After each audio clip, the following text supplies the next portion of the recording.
हिंदी में यूपीएससी की तैयारी से संबंधित प्रोग्राम्स को देखने के लिए सब्सक्राइब करें स्टडी IQ IAS हिंदी।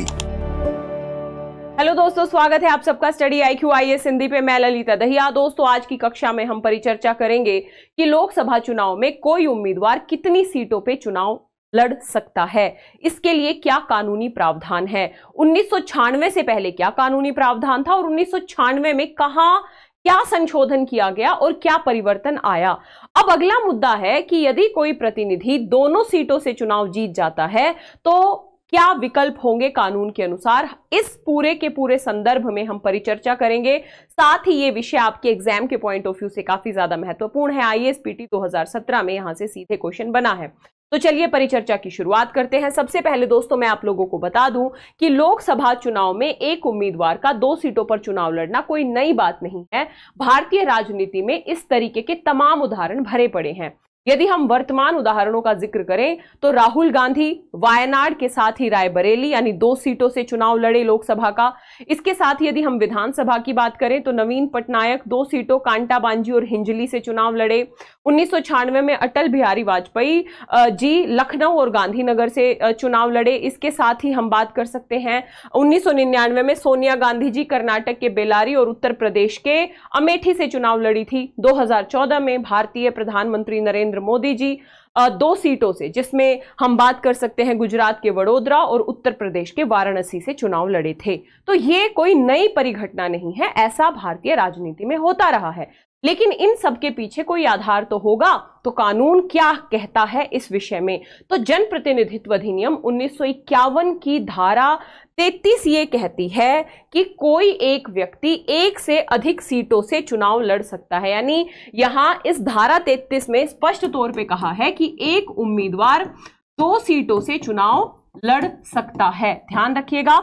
लेकिन इसी अधिनियम के सेक्शन 70 में यह भी कहा गया है कि एक उम्मीदवार एक बार में एक ही सीट का प्रतिनिधित्व करेगा। यानी यदि कोई व्यक्ति 2 सीटों से चुनाव जीत जाता है तो ऐसे में वो दोनों सीटों का प्रतिनिधित्व नहीं कर सकता, उसे एक ही सीट का प्रतिनिधित्व करना पड़ेगा। तो ये दोनों बातें यहां पे कही गई हैं। यदि 1996 से पहले के नियम की बात करें तो 1996 से पहले नियम अलग था। इसी जनप्रतिनिधित्व अधिनियम की धारा 1951 की जो धारा है 33, इसमें कहा गया था कि एक उम्मीदवार कितनी भी सीटों पे चुनाव लड़ सकता है। तो ऐसे में कई एग्जाम्पल हमें देखने को मिले कि जब एक उम्मीदवार 3-3 सीटों पे भी चुनाव लड़ता था। लेकिन 1996 में इस धारा में परिवर्तन किया गया और यह कहा गया कि एक उम्मीदवार केवल अधिकतम 2 सीटों से ही चुनाव लड़ सकता है। तो चुनाव लड़ने की बात क्लियर हो गई। अब अगली सिचुएशन आती है, यदि कोई उम्मीदवार दोनों सीटों से चुनाव जीत जाए तो वो किस सीट का प्रतिनिधित्व करेगा, ये कैसे तय होगा। और ऐसा हुआ भी है। नरेंद्र मोदी दोनों सीटें जीत गए थे, ध्यान रखिएगा 2014 में। इससे पहले भी बहुत सारे ऐसे एग्जाम्पल हैं। 1980 में इंदिरा गांधी के साथ भी ऐसा ही हुआ था, वो भी सीटें जीत गई थी। तो ऐसी सिचुएशन में क्या होगा? तो ये कहता है कानून, अगर कोई प्रतिनिधि दोनों जगह से निर्वाचित होता है तो परिणाम घोषित होने के, यानी जिस दिन परिणाम घोषित हुए हैं, परिणाम घोषित होने के 14 दिन के भीतर उसे एक सीट से इस्तीफा देना होगा।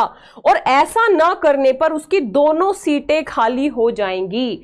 यानी 14 दिन के भीतर उस उम्मीदवार को, उस प्रतिनिधि को यह डिसाइड करना होगा कि उसे किस स्थान को कंटिन्यू करना है, निरंतर करना है, और किस स्थान को इस्तीफा देना है। अगर वो 14 दिन के भीतर ऐसा नहीं करता है तो उसकी दोनों सीटें खाली हो जाएंगी। जनप्रतिनिधित्व अधिनियम कानून की धारा 70 को चुनाव संचालन नियम 1961 के नियम 91 के साथ यदि हम जोड़ के पढ़ेंगे तो यही कंक्लूजन निकलेगा।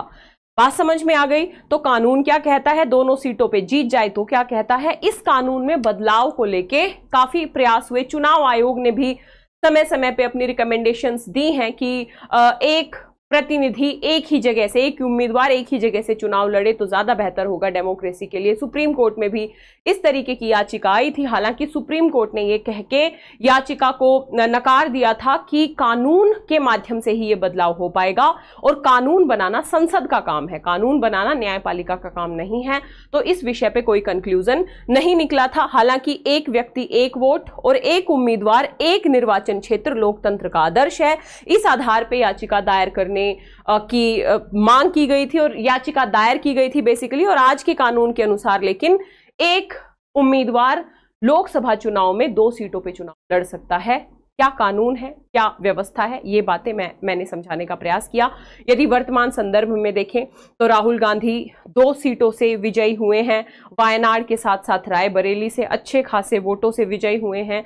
यहां पे अब उनके सामने विकल्प है और कानून के तहत यही विकल्प है कि 14 दिन के अंदर उन्हें बताना पड़ेगा कि वो रायबरेली की सीट को कंटिन्यू करेंगे या फिर वायनाड की सीट को कंटिन्यू करेंगे। यानी एक सीट से उन्हें इस्तीफा देना पड़ेगा और जब वो इस्तीफा दे देंगे एक सीट से तो वहां पे उपचुनाव होंगे, यानी वहां पे फिर से चुनाव होंगे उस सीट के लिए, फिर वो आगे की व्यवस्था है। तो ये है पूरा का पूरा मुद्दा। आपका क्या कहना है इस कानून पे, क्या इसमें बदलाव होना चाहिए, और आपकी जो भी राय है कमेंट बॉक्स में जरूर बताइएगा। दोस्तों यदि आप 2025, 26 या 27 में यूपीएससी का अटेम्प्ट देना चाहते हैं तो आप हमारे स्टडी IQ IAS हिंदी के P2I फाउंडेशन बैच से जुड़ सकते हैं। 10 जून से कक्षाएं प्रारंभ हो रही हैं, देर किस बात की, फटाफट जाइए स्टडी IQ की ऐप या वेबसाइट पे, या इस वीडियो के डिस्क्रिप्शन बॉक्स में लिंक दिया होगा, उस लिंक पे जाना है, LD लाइव कोड का प्रयोग करना है, एडमिशन ले लेना है। आप मुझे फॉलो कर सकते हैं मेरे टेलीग्राम चैनल ललिता दही अकेडमी पे, इंस्टाग्राम और फेसबुक पेज पे। आशा करती हूँ ये परिचर्चा आपके लिए हेल्पफुल रहेगी। वीडियो को लाइक, शेयर, चैनल को सब्सक्राइब जरूर करें। मिलेंगे इसी तरीके की अगली परिचर्चा में। Thank you so much. Hindi में यूपीएससी की तैयारी से संबंधित प्रोग्राम्स को देखने के लिए सब्सक्राइब करें स्टडी IQ IAS हिंदी।